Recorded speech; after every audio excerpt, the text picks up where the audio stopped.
안녕하십니까. 이 시간에는 화면에 보시는 바와 같이 성수대교 붕괴를 중심으로 해서 강교량 부식 문제와 그 해법을 말씀드리고자 합니다. 화면에 보시는 사진은 아마 건설 관련자들은 눈에 익은 아마 사진일 겁니다. 인터넷에 들어가도 성수대교 하면 이 사진들이 나오고 있으니까 아마 많이 눈에 익다고 저는 생각합니다. 1994년도 전체 1500m 교량 가운데 48m가 이렇게 사진에서 보는 바와 같이 이렇게 떨어져 있습니다.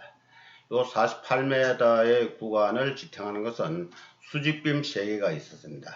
오른쪽에 2개 보면 첫 번째 가운데 있는 저 사진은 저런 식으로 2개가 또 사고 났을 때 수직빔에서 용접부에서 떨어졌고, 또 오른쪽에 있는 것은 나머지 1개가 저렇게 용접 부분이 다 부식되고 가운데 폭판에서 또 남아있다 폭판에서 또 떨어지면서 일부가 저렇게 찢어지듯이 사고 났습니다. 이런 강 구조물에서 사고는 거의 대부분 다 그 원인이 부식이라고 생각하면 됩니다. 여러분들 강교량 같으면은 눈으로 보이는 약 95% 면적에서는 설계 수명에 영향을 주는 부식 문제는 발생하지 않습니다.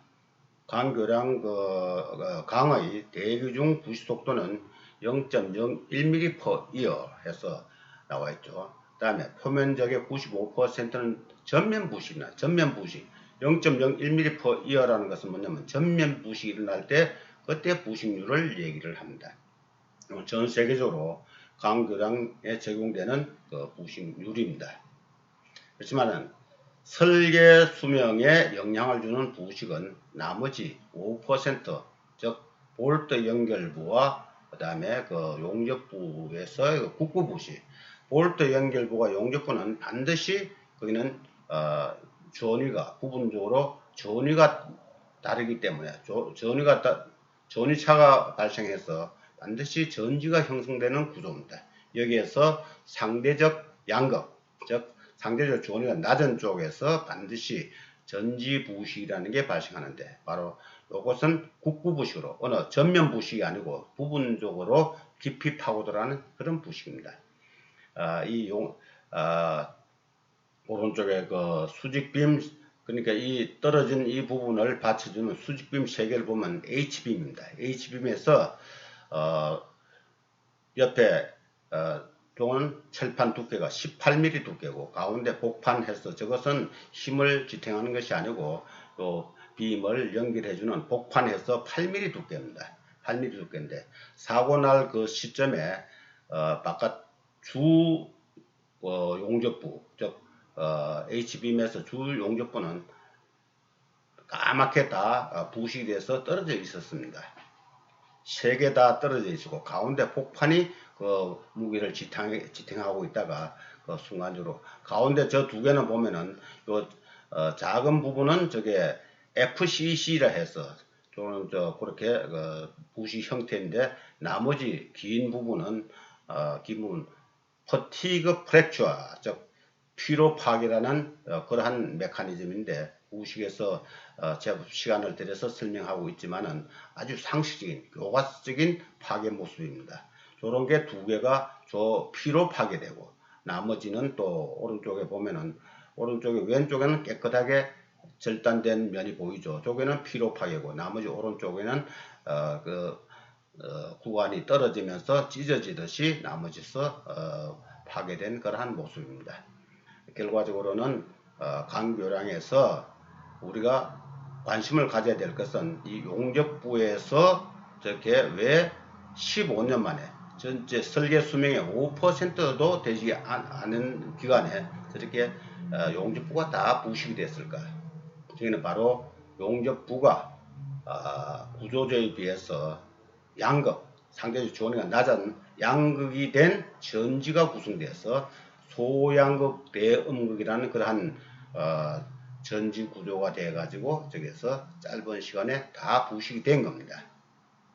이는 뭐 이 다리를 놓고 봐서는 사고 원인이 무엇인가 얘기할 때 100%까지는 안 가지만은 99%는 용접부의 그 국부부식이라고 그렇게 우리가 단정을 지을 수 있습니다.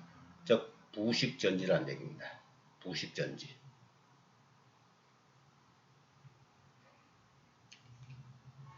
다음 페이지는 제가 앞에서 5% 면적 중에서 우리가 볼트 연결부가 용접부라고 했습니다. 용접부. 그러니까 성수대교는 건설 후 15년 만에 용접부가 다 국부부식이 돼서 즉 전지부식이 돼가지고 발생된 사고고, 그에 비해서 요 3년 후에 전면 철거하고 다시 건설한 당산철교입니다.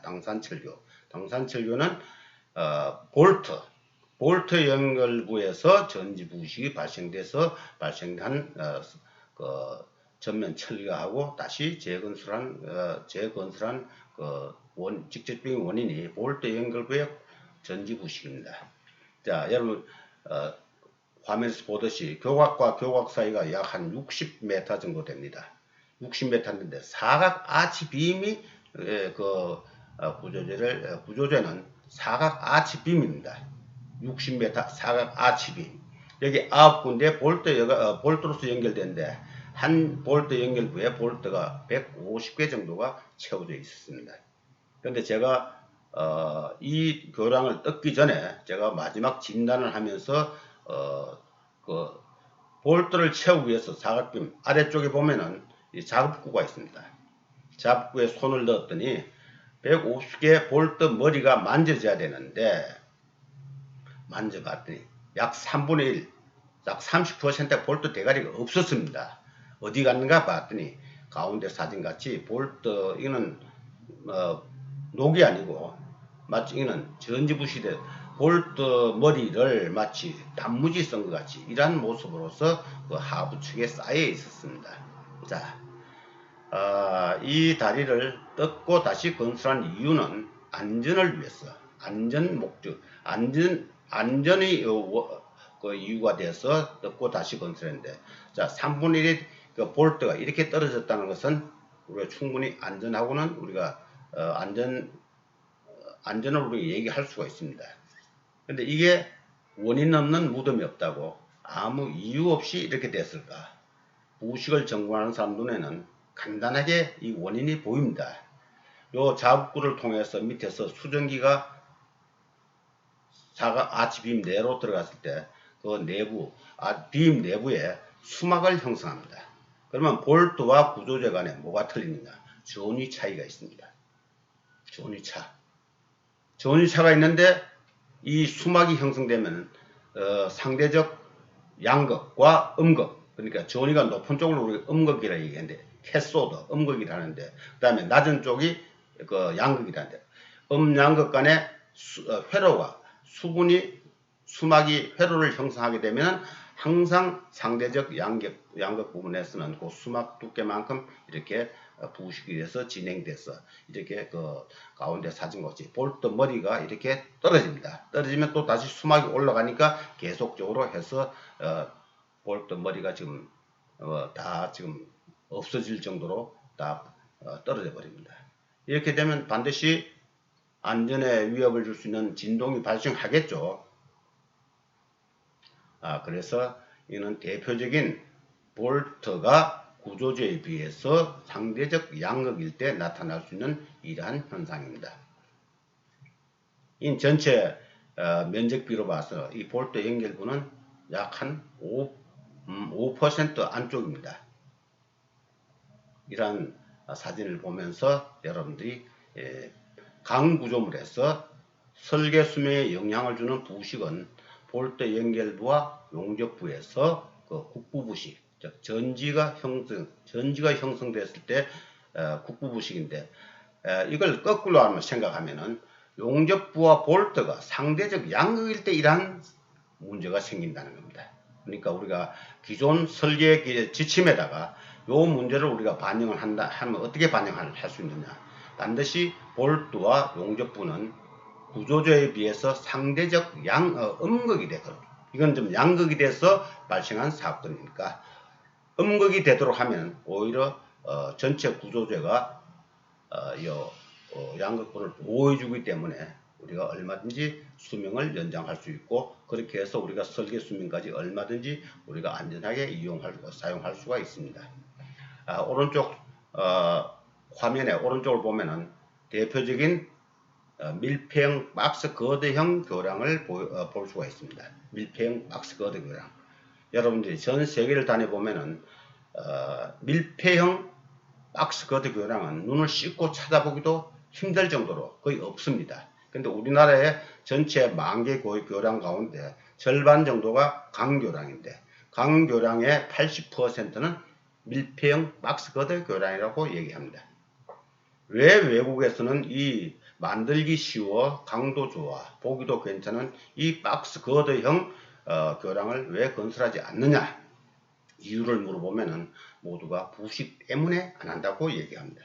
근데 우리나라에는 왜 전체 강교량의 80% 이상이 밀폐형 박스 거드 교량이냐? 그 이유를 물어보면 또한 부식 때문에 한다고 얘기합니다. 국내 건설계와 외국의 건설계의 차이점, 부식에 대한 인식 차이를 이 밀폐형 박스 거드를 보면서 여러분들이 이해를 하시면 좋겠습니다. 자, 왜 외국서는 이 구조, 이 좋은 구조를 하지 않았을까 한번 보겠습니다. 위에 바닥판, 교량 바닥판은 교량이 지나면서 그 진동에 따라서 균열이 발생될 수가 있습니다.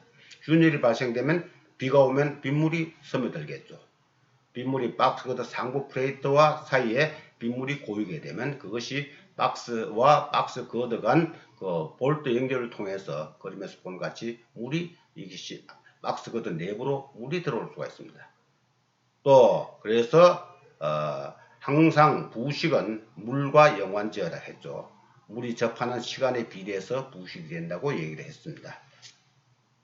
그래서 우리나라의 이 부식, 교량의 부식 문제는 박스 거드 이 자체가 이렇게 해서 구조적으로 물이 안에 들어오는 구조고, 또 밀폐형 박스 거드 그 구조는 결로 구조입니다. 바깥 온도 변화에 따라서 결로 구조이기 때문에 이것은 우리가 항상 부식을 고려해서 우리가 그에 대해 대비를 해야 됩니다. 자, 여러분들이 국내 교량, 강교량을 아마 보시면은 이제 여기서 종합을 해 보겠습니다. 전체 면적에서, 눈으로 볼 수 있는 전체 면적에서 95% 면적은 전면 부식, 즉 제너럴 코로전이 일어나는 부분에서는 설계 수명에 영향을 미치는 부식 문제가 발생하지 않는다.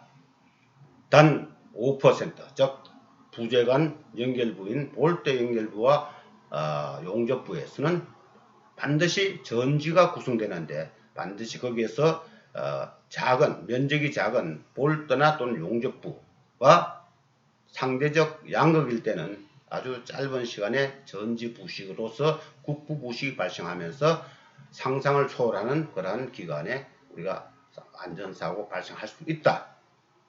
이걸 방지하려면 우리 설계 지침에서 반드시 볼트 연결부와 용접부가 상대적 음극이 되도록 제로 설계 규정을 지금 기존에 우리가 설계 기준에다가 보완을 해야 된다는 것을 말씀드리고 이 시간은 이제 마치도록 하겠습니다.